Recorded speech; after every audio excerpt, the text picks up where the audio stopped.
Greetings, nerds. This is SNN Nerd. I'm your host, Sarah Belmont, and with me, as always, is our Mr. Producer, Will Polk. How are you doing tonight, Will? I don't know, Sarah.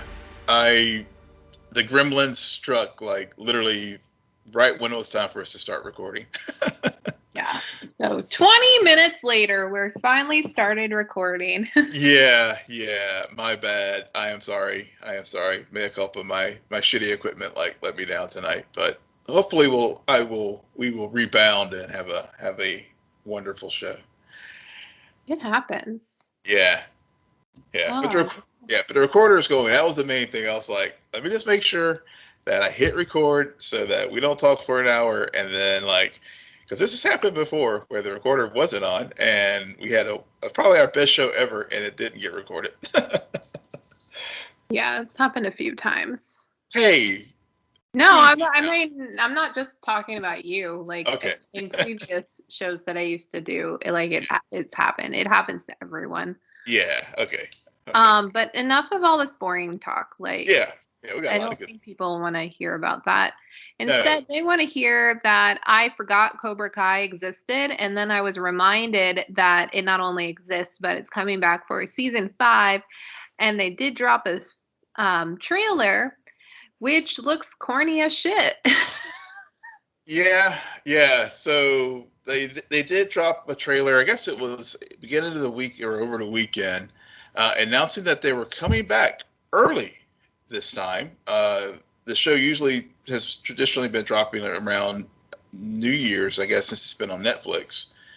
But this year, they are coming back early on September the 9th. Yes, they are. They are coming back, and they are continuing a storyline that is just getting out of hand with characters who are far from who they were in the first season.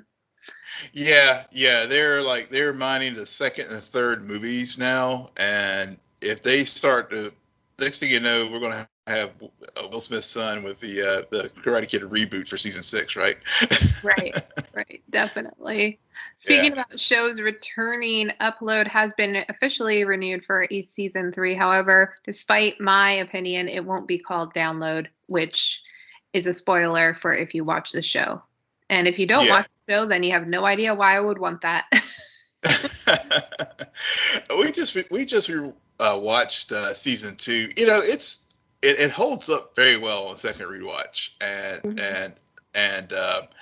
the season is it's a fun season. You know, I won't spoil it for folks who haven't watched it or listened to our recaps from a few weeks ago. But go check it out. It's actually a fun topical show, and it takes all in a similar vein to The Good Place, but then just imagine A Good Place if it were on a streaming service with the creative freedoms that they have with on the platform. Yeah, definitely. Now, not so much about shows being renewed, but Will, you have a new show this week that just came back, Star Trek Strange New Worlds. How was that? Yeah, so it's a brand new show. It's a spinoff of, it's a series pickup 55 or 56 years later for Star Trek, if you really want to be technical about it. But so it's called Star Trek Strange New Worlds. It premiered its first episode last week. I haven't watched the second episode that dropped today, but it is chronicling the adventures of Captain Christopher Pike in the original Star Trek timeline, not the movie timeline that was rebooted in 2009, but the original pilot that famously did not get picked up to series way back in 1965, 66 for Star Trek was picked up to series this year, and they, of course, obviously using new actors and stuff from we saw Captain Pike in Star Trek Discovery season 2, and so it's kind of a spinoff of Star Trek Discovery season 2, and Anson Mount, who we will talk about as here in a few minutes when we get to Doctor Strange 2, played Christopher Pike. They also have Una #1, and she is the first officer for the Starship Enterprise. It's set about 6 years before Captain Kirk takes command of the Enterprise. But I have to say, loved the first episode of this series. It's getting back to the show's roots as far as more episodic television versus the sort of seasonal arcs that we've seen in the new Trek series, like Picard and Discovery. Just knocked it out of the park. Really, really, really enjoyed it. A lot of topical things that tonally that Star Trek has been known for, as far as using allegory and using current day events to deal with, in a futuristic setting.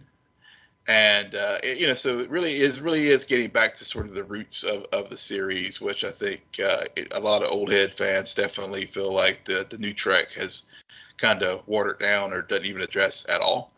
So if you're a Star Trek fan, I strongly recommend it. I think for folks who have been grumbling about Picard and even Star Trek Discovery, I think this hopefully will help you find your love for this series once again. And the franchise once again. Cool. Things. So I did watch the latest episode of We Own This City. Mm-hmm. I don't remember too much about it because it was, to me, it's not a bad episode. It just also, I think it didn't do anything special, or I wasn't as, I don't know how to put this. I preferred episode 2 and 1 over this one. To me, I feel like it just was kind of like, we need to get these characters and like this story going in a certain direction. So we're just moving along in the whole case and it unraveling and everything. And I was thinking about it. I know in previous shows I've said they're holding Bernthal back. And what I mean by that, because I don't think I've been very clear about that, is present day. Mm-hmm. We're getting a lot of history with him, and it's interesting with all of the timelines that are going on, because we mainly see him in the early 2000s, and not so much while we see the other corrupted cops in the mid 2010s. Mm-hmm. And then we're seeing everyone come up in this jail and start to be interrogated, and but we have yet to see him. And so that's what I really mean by they're holding back on his character, because we just see glimpses, and it's really clever because it's like he's reliving all of this as they're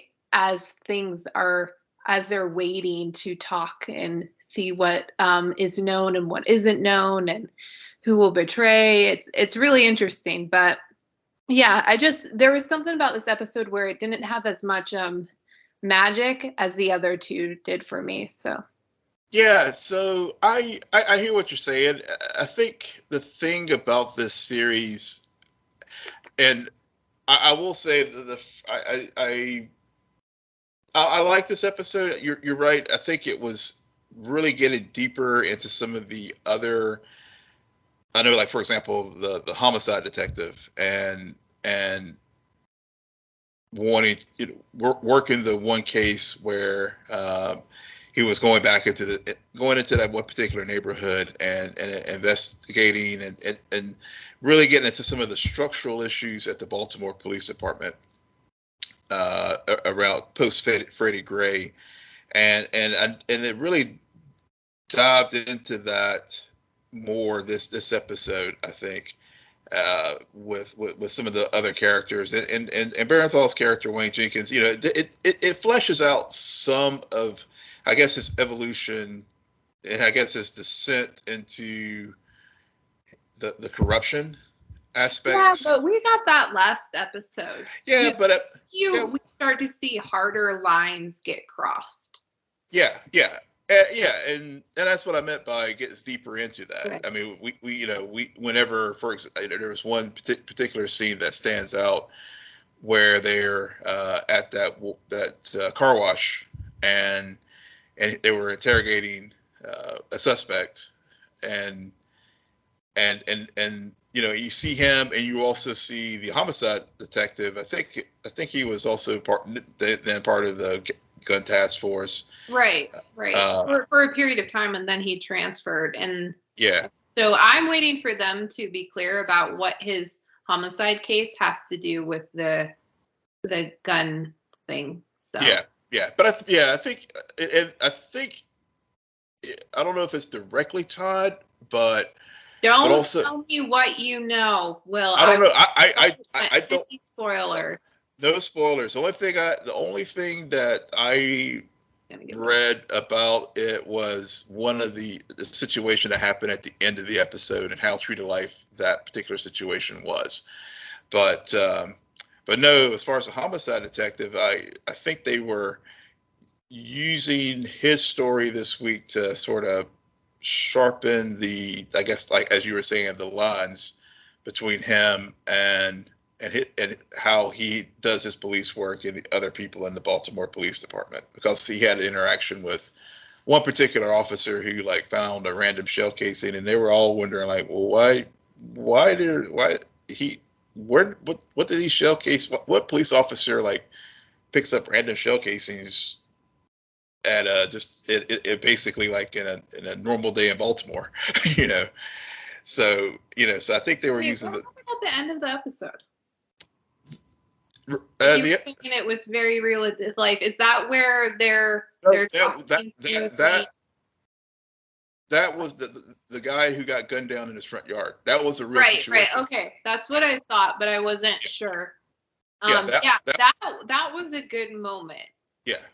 Because I really like that, and I like how much they're doing a lot with the corrupted cops in being confronted with the evidence against them, in terms of their eyes and how they don't have much dialogue in some of those moments, but you can see it, what is going on mentally just through their eyes. Whoever casted this show did a very good job. Yeah, totally. They totally did. They really did.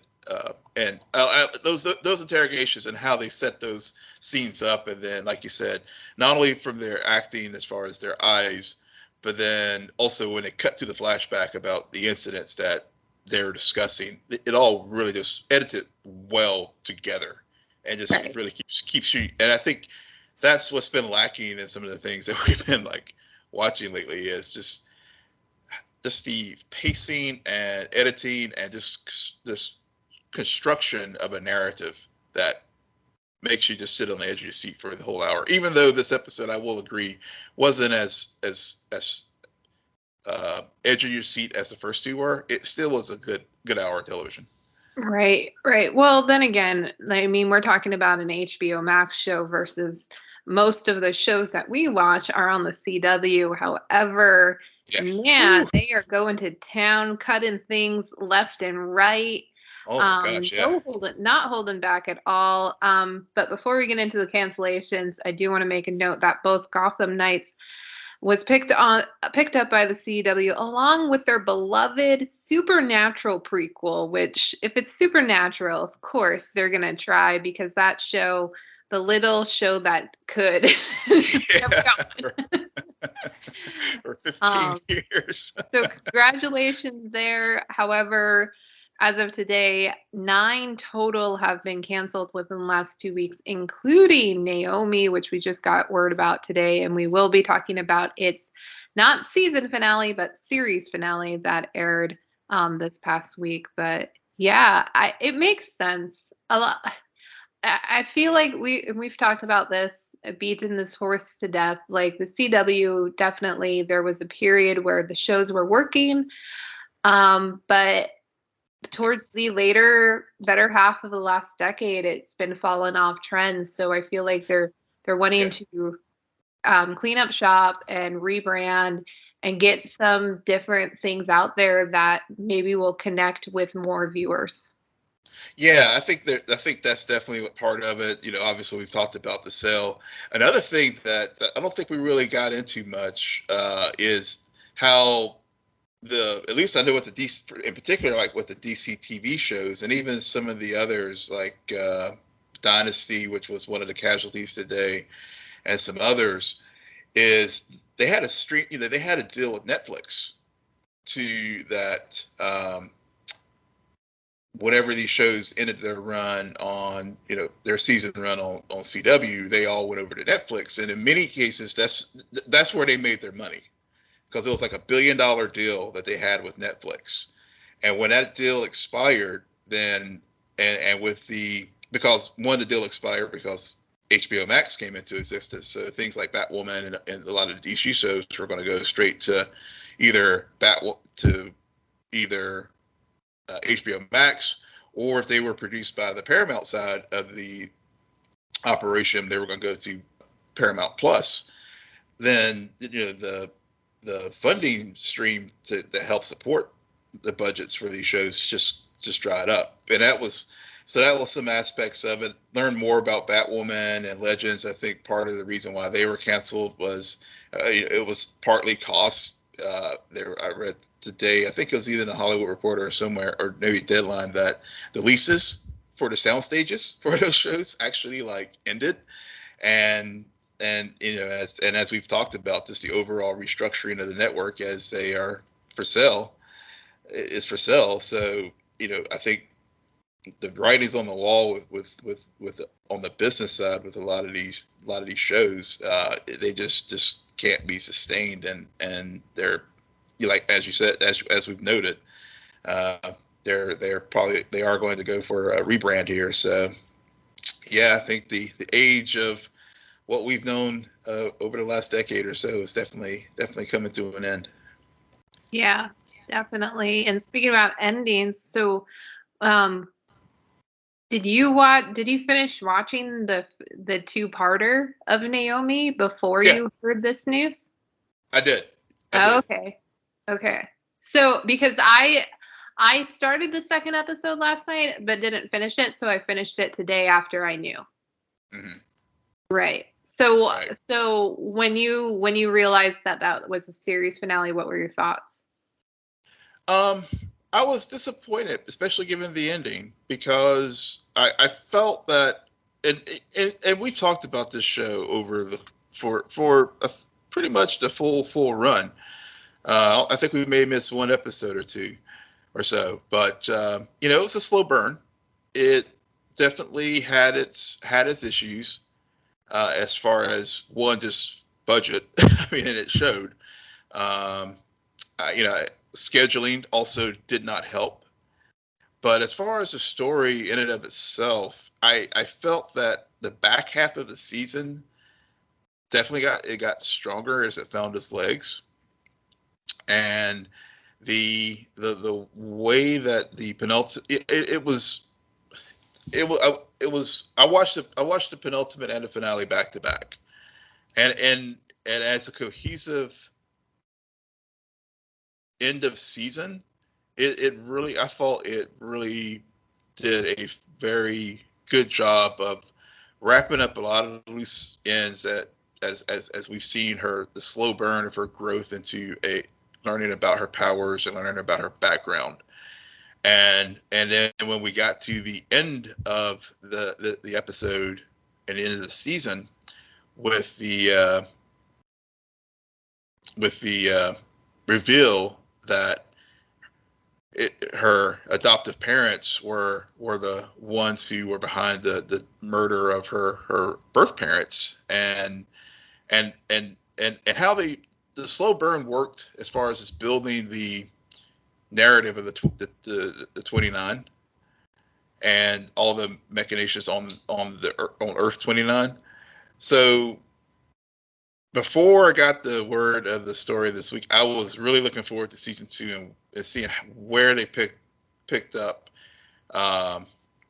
this storyline. And one of the things, getting back to outside of real world and outside of universe, I did see in Deadline that I know the production studio behind Naomi is looking for a home for the show, and we've heard that story before. I mean, we're still waiting for Krypton season 3, so I'm not hopeful that it'll get picked up by anyone else. But but who knows? Maybe this one will. But unfortunately, I don't know if it has the fandom and vocal fandom that say a Batwoman or Legends has. That I think will probably have a better luck of something like that happening than this show.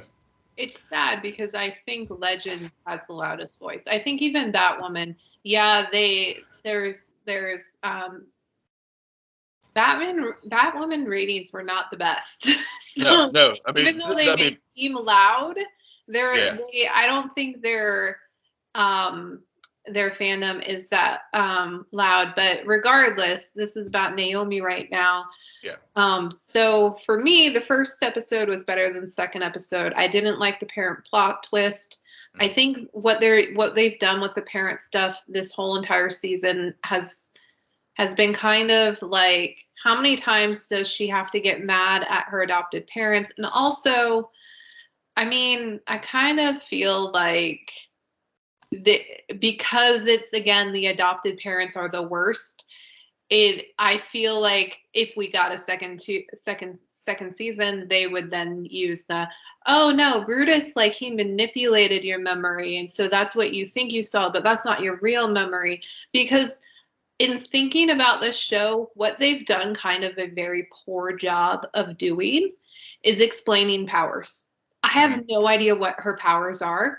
I have no idea what any of their powers are. It's like this random stuff, and I'm just like, okay, cool. But seriously, they didn't have those episodes where you can understand the boundaries and the limits, and I get it. She's a lot like Superman, which there was a good piece of information about a callback of the first episode.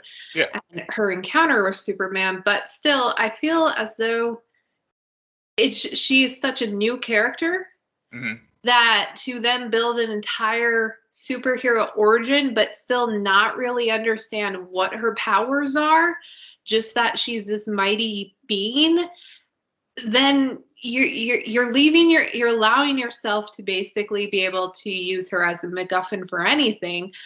But at the same time, your viewers are sitting here and being like, okay, well, it's Naomi, so she'll just do something and it'll get out of it. Like, I don't know.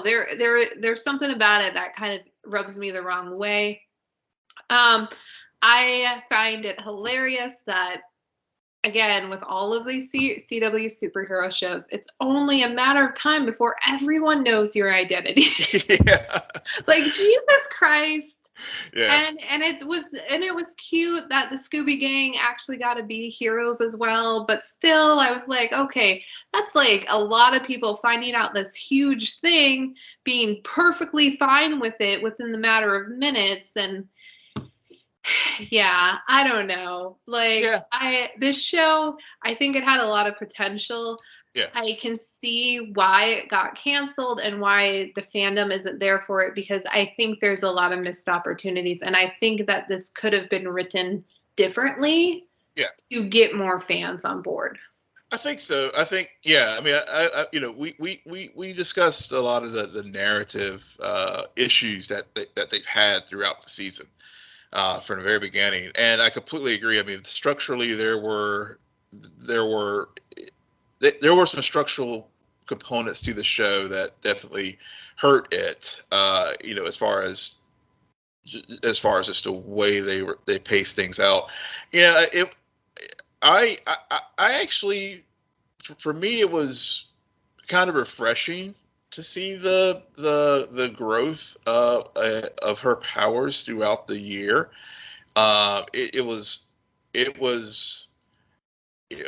We've gotten so used to, like, and this, some people get superpowers and then boom, they figure out, like, they know how to use them all at once.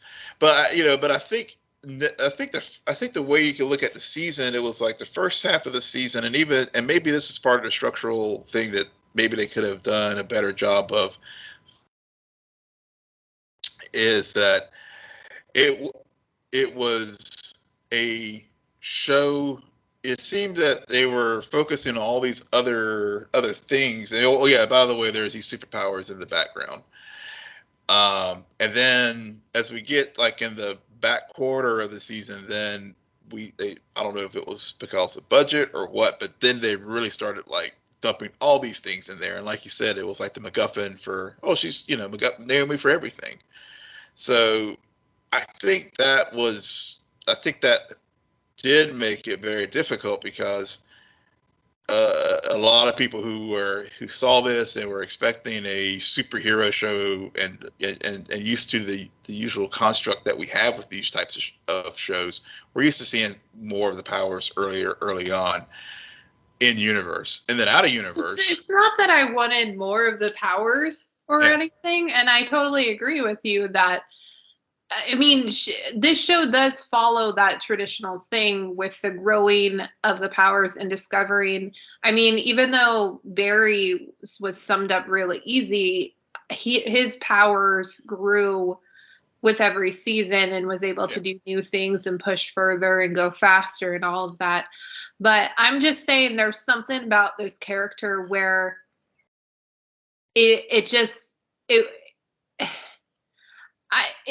I think the problem was that you had two conflicting mysteries. You had the mystery about, okay, she's an alien from a different universe, not just from a different planet. And so you're grappling with that information and what does that mean, along at the same time, like, well, she has these powers, but we don't know anything about the origin. Mm-hmm. I don't know. They had way too much mystery going on and mysteries all over the place, that to the point where I kind of was just like, well, I don't care anymore. the mystery, really the mystery on top of the mystery swallowed up the whole. Okay, well, there's another mystery. Yeah, and I think the other, and part of it too is, I'm just again getting it out of universe, but in the real world, and something that you and I have both complained about, not only with this show but also with Superman and Lois, is the CW's goddamn scheduling.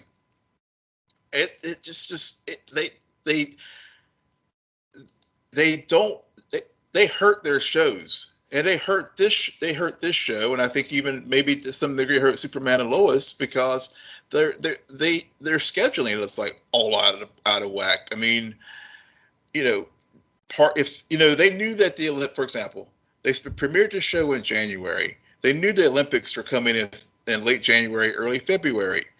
Wait till after the Olympics to air it so that we don't see the show for a week, and then it's gone for a month, and then we got to come back and try to get reacquainted with the character that we just met, and people were already kind of about it when they saw the pilot. So it was from the gate, this show had so many challenges, not only but being a new show and just the issues that we've articulated tonight and other times we've reviewed it, but then you got the scheduling aspects of it. It just never had a chance, I feel like. Yeah, it's true. So we'll see how the CW is changing up their lineup, but we'll see if they can also figure out her schedules for these new shows. Maybe the new ownership will help them figure that out. Maybe. All right. Well, enough talk about a show that's canceled. Yeah. Let's talk about. We enjoyed the Naomi. Hopefully, you'll get picked up somewhere else. But I still enjoyed it more than I did. But I did. I always did. Yeah, but it's all good. Yeah. All right. So Doctor Strange in the Multiverse of Madness. We both have seen it. We both have heard a lot of talk, a lot of debate about this movie. Will, what were your thoughts? So I had my out of the theater thoughts. I messaged you a couple of days ago saying my out of the theater thoughts were still the same, and tonight they are the same. I really enjoyed this movie. I really did. And the more distance I get from it, the more I enjoy it. Is it flawless? No. Is any movie flawless? No. But No way home. No way home. No way home. Yeah. No, it had this. Yeah. Overall, yeah. I mean, it was like, I guess a 98 out of. No, continue.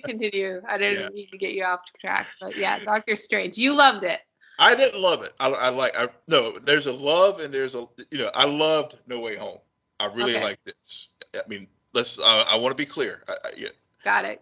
You're taking No Way Home to prom, but you're not going to go you're going to just meet up with Doctor Strange too. We're meeting up for coffee, seeing where it's going to, yeah. But,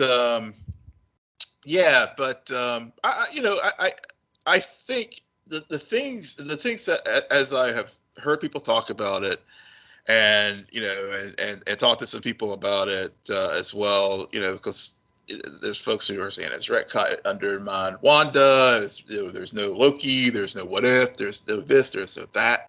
But the more I think about it, I feel like all the things, as I said that night, right, fresh out of the theater, I feel like it really is a payoff for the Disney Plus shows that we've watched the last year or so. Because even though it may not hit you over the head with some of the things, if you really just carefully think about it and just sort of ride the story as it is given, there are elements of Loki, there are elements of what if, all sprinkled throughout. And of course, and even Spider-Man. I see why they switched the order of the films now as well. So I really liked it. And we'll get into it more detail here in a bit, but I'd like to hear your thoughts on the film. Yeah, I don't understand the criticism about Wanda, because the end credit scene to WandaVision, if you watch it and pay attention to it, she was not in control. Nope. So I'm sorry. I understand that people are like, yeah, but I mean, that was one scene. Okay. But it still was there. The one thing that I would criticize in that is that it sounded like the boys were screaming for help, but that wasn't happening. Like Wanda went into a different thing, but maybe that was the Darkhold trying to convince her that this was the right path. I don't know. Yeah. I give a lot of shit about trailers. One thing they did protect, in my opinion, and granted, I've seen maybe 25% of the Doctor Strange 2 trailers. I've heard a lot of the spoilers that came out of them, but I feel like they did a good job protecting Wanda as the main villain. Yeah, they did. I feel bad for all of the little children in my audience. Yeah. Oh, yeah. But some of the parts, right before, during the trailers, I will not forget, I swear to God, this kid probably was 5, maybe 6. He sounded really young, and he's like, because Thor trailer aired, and he's like, oh, yeah. See, I told you there would be another Marvel movie. and then as the movie goes on, I'm thinking to myself, damn, this kid must be terrified right now. Yeah. This is as close to a rated R MCU movie as yeah. I'm gonna get. Yeah. I was kind of shocked by. I wasn't shocked. It was funny because I kept thinking about my reaction to the opening sequence of the Infinity War. And I remember some kids in my audience being like, oh no, I'm scared, like that. And I was thinking, okay, this is good if it can get me that same feeling as the opening sequence in Infinity War. However, as a whole, I have not thought about this movie.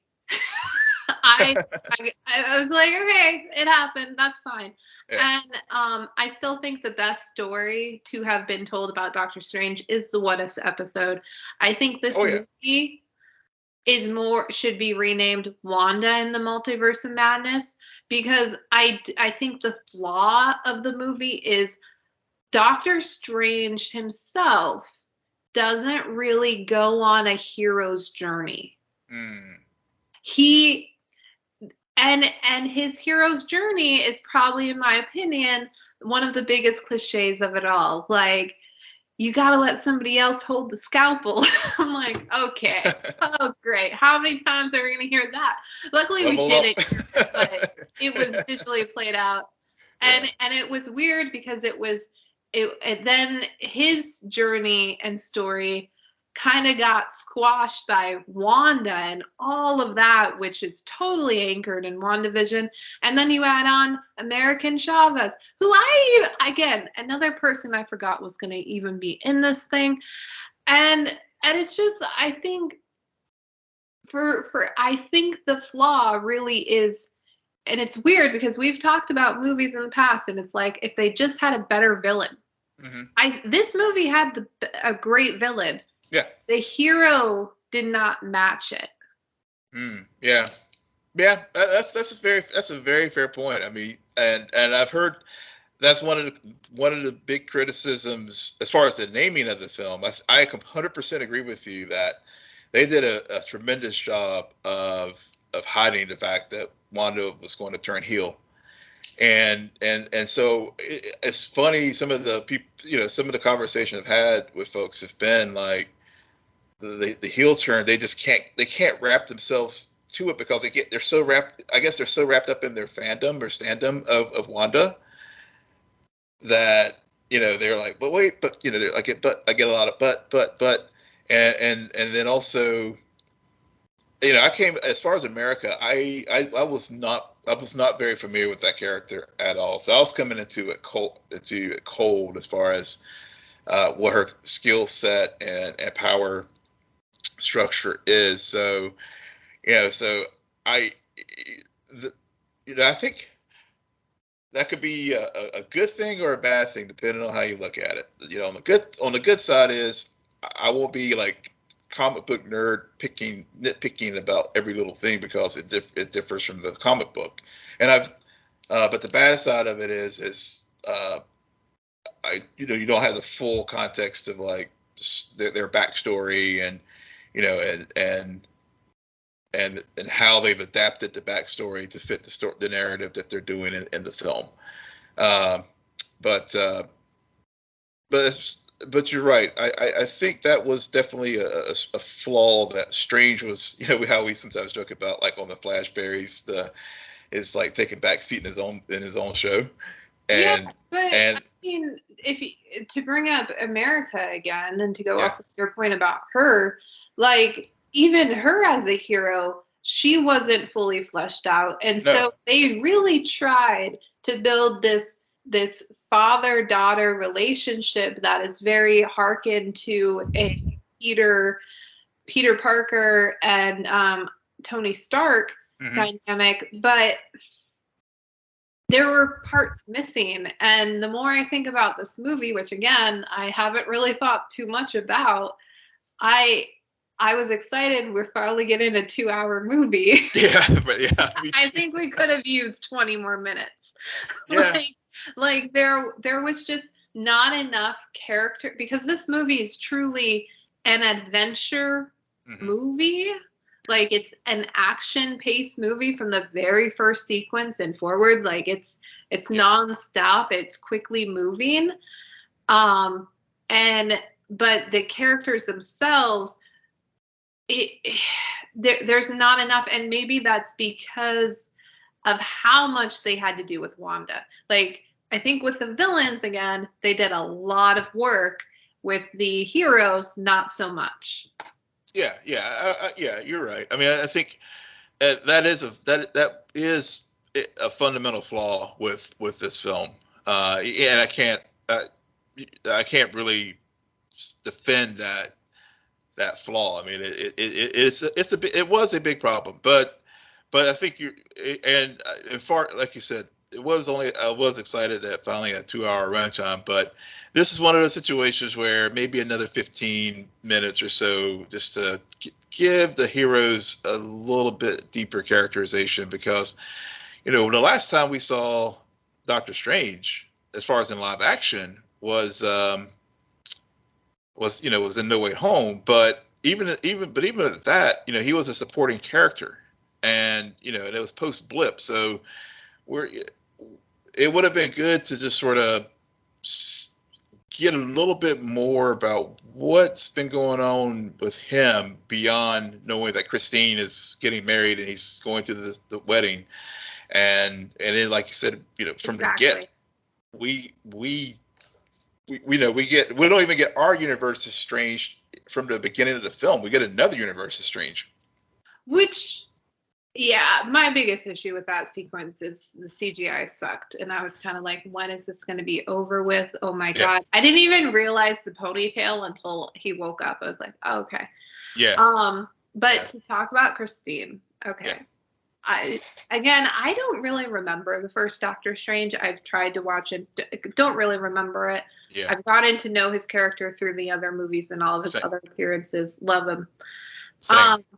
I do vaguely recall their relationship did not work.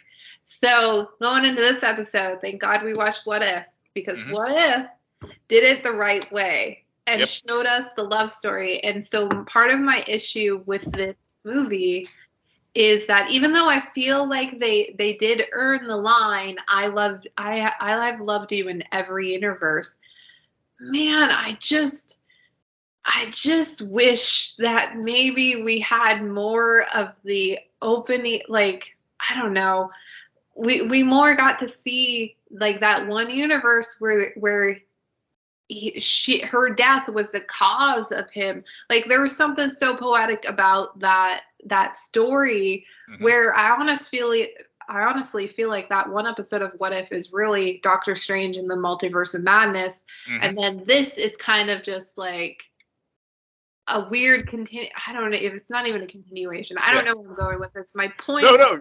Yeah, I totally agree. I see where you're going. Yeah, go ahead. Yeah, my point being is just that I think that this movie had a better romance. But it wasn't explored enough, and the viewers didn't get enough of their chemistry the first go around to where they would really earn that. And then I had no idea who she was at the end of the movie, who Charlize Theron was going to play. But from what I understand, it's going to be a love interest. And I'm just like, wait a second. Yep. You're telling me you just spent a What If episode. It's arguably the best Doctor Strange that we've seen on screen yet. And all about Christine. And then this whole movie is all about how, like, she is the one for him. However, they will never make it work in any of these universes. So now you're going to throw in another love interest? Really? Yep. WTF? Yep. I'm a shipper. No, do not fuck with me. Okay? No. None.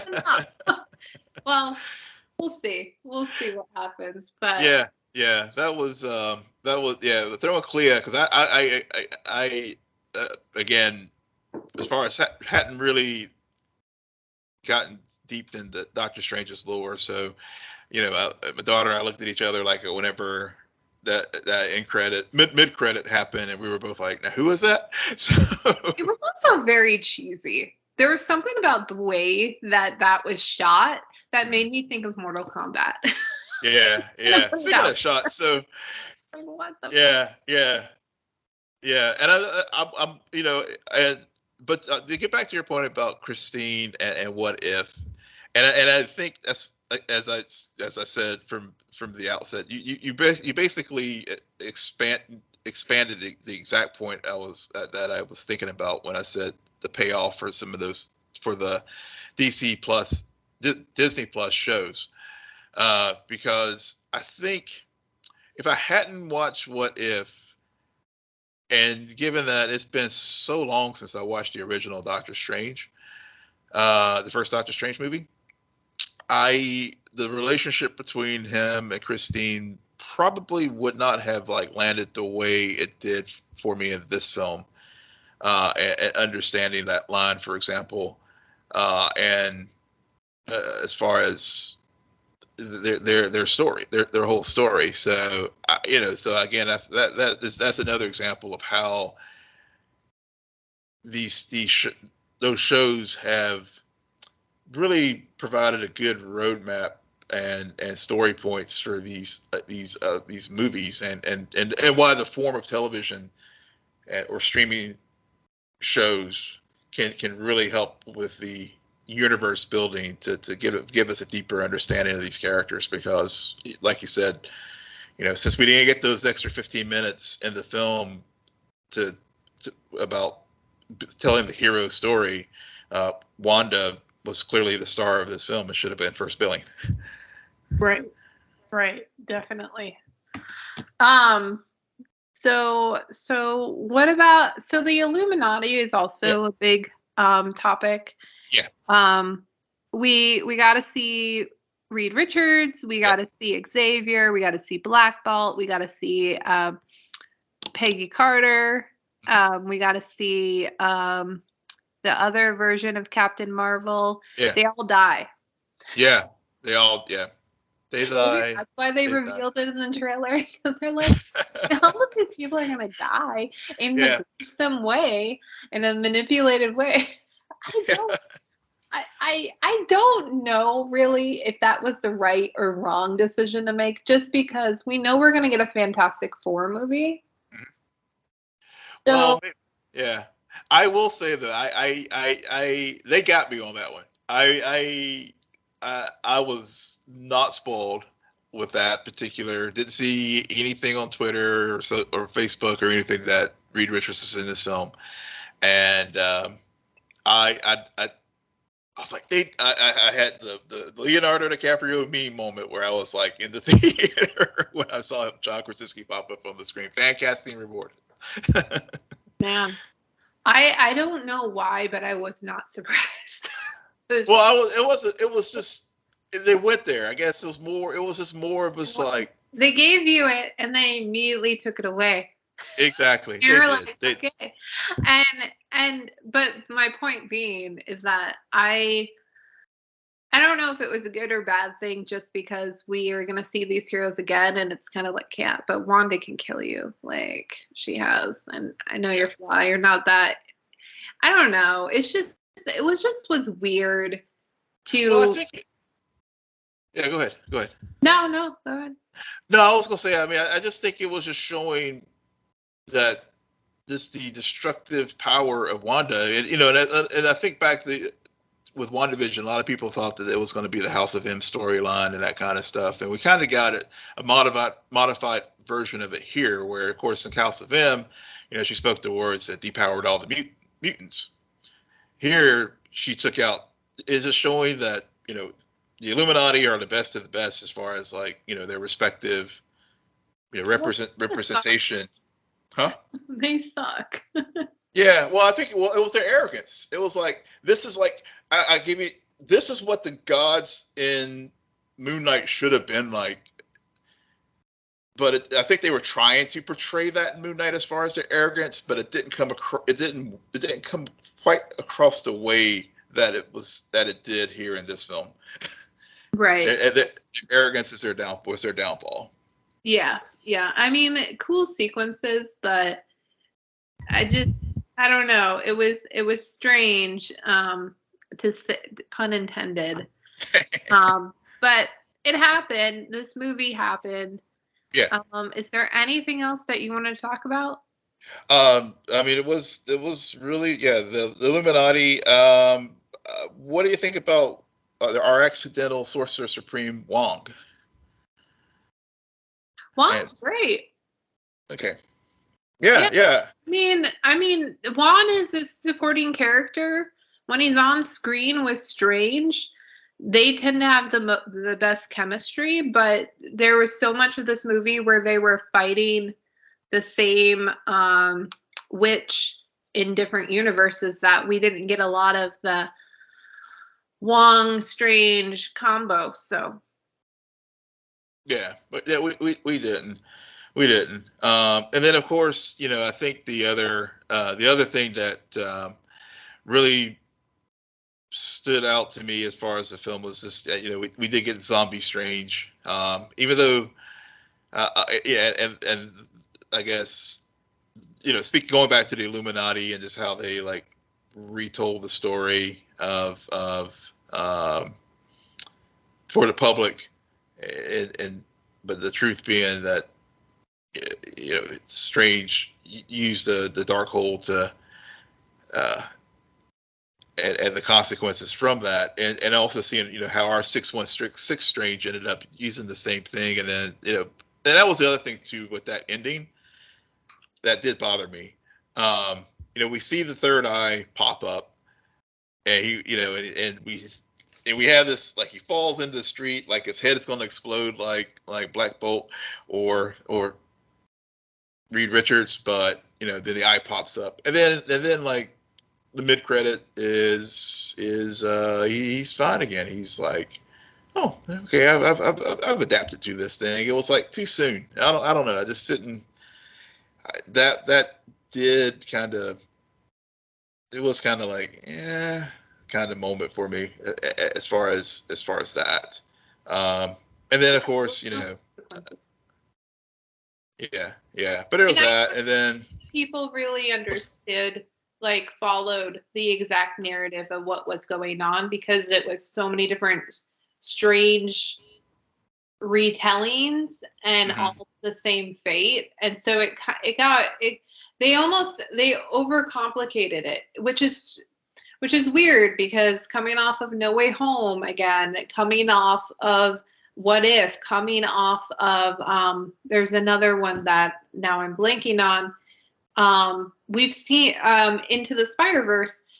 We've seen multiverse stories do really well, be very simple, but for whatever reason, I think all of those other stories, the hero narrative was very straightforward, you could follow along. There was a true journey. There was consequences. There was a lot of loss in Spider-Man. But in this movie, it was not there. Like, the emotional stuff was not there. Yeah. All of that was tied into the villain. Yeah. And so. But still, Strange definitely did get lost in that madness. Yeah, he definitely did. But as far as the direction and everything about the film, I mean, I know a lot of Sam Raimi trademarks, a lot of jump scares, and one of the things that I did appreciate whenever Wanda was chasing them in the Illuminati's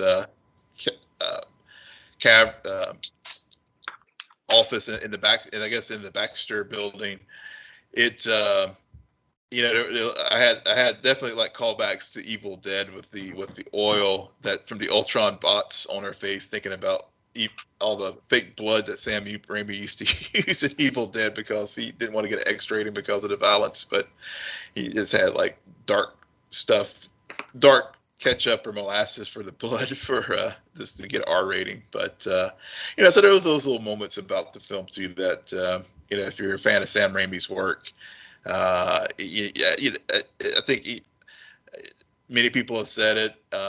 If you like Sam Raimi's work, you will enjoy this film. If not, you may not. But at its core, I think another thing you just said, that the emotional aspects of it was taken away quite a bit because of the action adventure nature of it, and there was less heart in this film than some of the others. Yep. On that note, Will, why don't you tell our listeners where they can find you? Yes, you can find me on Twitter at Will and Polk, WILLMPOLK. And you can find me on Twitter at SJ Belmont, SJBELMONT. Please follow our crew on Twitter at Scene and Nerd. Friend us on Facebook, follow us on Instagram, and visit our website, www.sceneandnerdpodcast.com. But most importantly, rate, follow, and comment on Apple Podcasts, Spotify, YouTube, Google Podcasts, or wherever you get your podcasts. Good night, Geek Out. You're welcome.